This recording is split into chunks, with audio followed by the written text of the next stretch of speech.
GBs వ్యాధి కలకలం రేపుతోంది. చింతలపూడిలో ఒకరికి, చేబ్రోలులో మరొకరికి జీబీఎస్ వ్యాధి లక్షణాలున్నాయని, వారు విజయవాడ ఆసుపత్రిలో చికిత్స పొందుతున్నారని జిల్లా డీసీహెచ్ఎస్ డాక్టర్ పాల్ సతీష్ తెలిపారు. ఏలూరు ఆసుపత్రిలో ప్రత్యేక వార్డుతో పాటు జిల్లాలోని ఏరియా ఆసుపత్రులు, పీహెచ్సీలలో కూడా జీబీఎస్ బాధితులకు వైద్యం అందించేందుకు అన్ని ఏర్పాట్లు సిద్ధం చేశామన్నారు. జీబీఎస్ లక్షణాలు కనపడితే ఎవరూ నిర్లక్ష్యం చేయొద్దని అంటున్న జిల్లా ఆసుపత్రుల సమన్వయకర్త డాక్టర్ పాల్ సతీష్తో మా ప్రతినిధి Bhargav face to face. Eluru జిల్లాలో కూడా జీబీఎస్ వ్యాధి కేసులు నమోదవుతున్నట్లు తెలుస్తోంది. ప్రస్తుతం జిల్లా ప్రభుత్వ ఆసుపత్రుల సమన్వయాధికారి పాల్ సతీష్ గారు ఇప్పుడు మనతో ఉన్నారు. సార్, ఏలూరు జిల్లాలో కూడా ఈ కేసులు నమోదైనటువంటి వదంతులు వినిపిస్తున్నాయి. ఇప్పటి వరకు ఏ కేసులు ఎక్కడెక్కడ నమోదైనాయి? చింతలపూడిలో ఒక 5 ఏళ్ల అమ్మాయికి సస్పెక్ట్ చేశారు. వారు ముందు అక్కడ చింతలపూడి ప్రైవేట్ హాస్పిటల్లో చికిత్స చేయించుకొని గవర్నమెంట్ జనరల్ హాస్పిటల్ విజయవాడకి వెళ్ళడం జరిగింది. విజయవాడలో అక్కడ ఉన్నటువంటి చిన్నపిల్లల డాక్టర్ గారు వెన్నులో నీరు తీసి పరీక్ష చేశారు. అక్కడ కొంచెం అనుమానం వచ్చినప్పుడు శాంపుల్ తీసి మరలా చెన్నై పంపించడం జరిగింది. రిపోర్ట్ కోసం చూస్తున్నారు. అమ్మాయికి ఇవ్వాల్సినటువంటి వైద్యం అక్కడ జరుగుతుంది. అమ్మాయి పూర్తిగా రికవర్ అయింది కాబట్టి భయపడాల్సిన అవసరం లేదు. ఇంకొక కేసు గురించి చెప్తున్నారు. అది పూర్తిగా ఇంకా నిర్ధారణ కాలేదు. కానీ ప్రతి జ్వరము, లేకపోతే కాళ్ళలో వీక్నెస్, లేకపోతే తుమ్మురులు రావటం అనేది ప్రతిదీ కూడా జీబీఎస్గా మనం పరిగణించడానికి వీల్లేదు.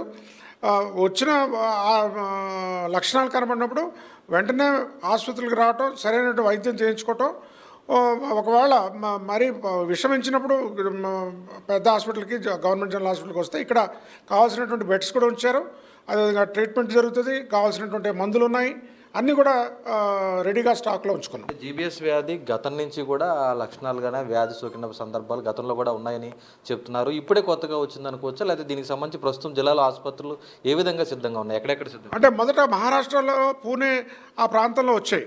సో మరి అటు ఇటు తిరగటం కానీ, లేకపోతే ఇది జీబీఎస్ అనేది మన శరీరంలో ఒక వ్యాధికి కానీ, ఒక వైరస్ మనకి సోకినప్పుడు, ఒక ఆపరేషన్ జరిగినా, లేకపోతే ఏదైనా ఒక వైరస్ మనల్ని తాకినప్పుడు, మన శరీరంలోకి వచ్చినప్పుడు మన శరీరం ఏ విధంగా ప్రతిస్పందిస్తుంది, దాన్నే గిలియన్ బ్యారీ సిండ్రోమ్ అంటారు. అంటే రోగనిరోధక శక్తి తక్కువ ఉన్నటువంటి వారిలో, అదేవిధంగా బలహీనమైపోయిన వాళ్ళలో, చిన్నపిల్లల్లో, 10 ఏళ్ళ లోపు, అదేవిధంగా 60 ఏళ్ళు దాటిన వాళ్ళలో ఈ వ్యాధి ఎక్కువగా సోకేదానికి అవకాశం ఉంది.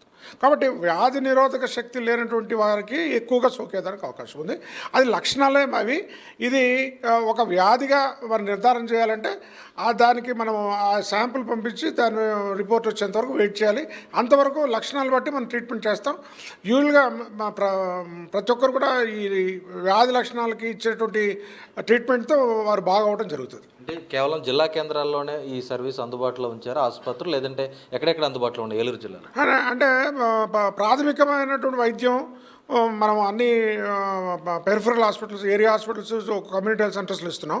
దానికి కావాల్సిన ప్రత్యేకమైనటువంటి ఈ ఇమ్యునోగ్లోబులిన్స్ మాత్రం గవర్నమెంట్ జనరల్ హాస్పిటల్, జిల్లా హాస్పిటల్లోనే మనకి అందుబాటులో ఉంచారు. అక్కడ ప్రత్యేకమైన వార్డు కూడా పెట్టారు. అంటే పూర్తిగా బాగా లక్షణాలు బాగా ముదిరిపోయి చాలా అడ్వాన్స్ స్టేజ్లో మాత్రం మనం ఇక్కడ ఉంచుతున్నాం. మిగతావన్నీ అక్కడ ట్రీట్ చేస్తారు. అక్కడ యూజువల్గా వాళ్ళు రికవర్ అయిపోతున్నారు, వెళ్ళిపోతున్నారు. అది అంటే ఇక్కడ జిల్లా ఆసుపత్రిలో అంత అడ్వాన్స్డ్గా ఉంచినప్పటికీ కూడా ఇక్కడ నమోదైనటువంటి 2 లక్షణాలు ఉన్న వారిద్దరు కూడా విజయవాడలో చికిత్స పొందుతున్నారు. అంటే ప్రజల్లో ఒక ఆందోళన ఉంది, ప్రైవేట్ ఆసుపత్రులకు వెళ్ళాలి, లేకపోతే విజయవాడ, గుంటూరు వెళ్ళాలని. ఏలూరులో ఎందుకు అందుబాటులోకి వారు రాలేకపోతున్నారు? ఇక్కడికి ఎందుకు రాలేకపోతున్నారు? లేదండి, ఏలూరులో అందుబాటులో ఉంది. ఏలూరుకి రావచ్చు, ప్రాబ్లం లేదు. మా వాళ్ళు ఏలూరుకే రెఫర్ చేస్తున్నారు. కానీ ప్రజలు వారి సొంత నిర్ణయాలు తీసుకుని వారు ఇంకా బాగుంటుందని, లేకపోతే వైద్య సేవలు బాగుంటాయని వారు జీజీహెచ్ విజయవాడ వెళ్తున్నారని అనుకోండి. అంటే ఒకవైపు మొన్నటి వరకు కరోనా, ఆ తర్వాత ఇప్పుడు తాజాగా బాటిల్ వచ్చింది, ఇప్పుడు ఒక జీబీఎస్ వ్యాధి వచ్చింది. ప్రజల్లో దీనికి సంబంధించి ఒక అపోహలు, ఆందోళనలు కలుగుతున్నటువంటి నేపథ్యంలో వారి ఆహార భద్రత కానీ, నిత్యం పాటించాల్సిన జాగ్రత్తలకు సంబంధించి మీరు ఏం సూచనలు చేయబోతున్నారు? ఆహార భద్రత ఏంటంటే మరి సాధ్యమైనంత వరకు ఈ రోడ్ సైడ్ దుకాణాల్లో భోంచేయటం, లేకపోతే అక్కడ ఆహారం తీసుకోవటం, సరైనటువంటి జాగ్రత్తలు, శుభ్రత లేనటువంటి ప్రాంతాల్లో భోజనం చేయటం పూర్తిగా మానివేయాలి. అదేవిధంగా కాచి చల్లార్చిన నీళ్ళు తాగటం, చేతులు శుభ్రంగా కడుక్కోవటం, భోంచేసి ఆహారం చేసి తీసుకునే ముందు ఈ జాగ్రత్తలు పాటించాలి. తర్వాత సాధ్యమైనంత వరకు ఒక 15 రోజులు ఈ చికెన్ వాడకాలు మానివేస్తే మంచిది. అయినప్పటికీ బాగా ఉడికించి తీసుకొని ఫ్రెష్గా వేడిగా ఉన్న ఆహార పదార్థాలు తీసుకోవాలా.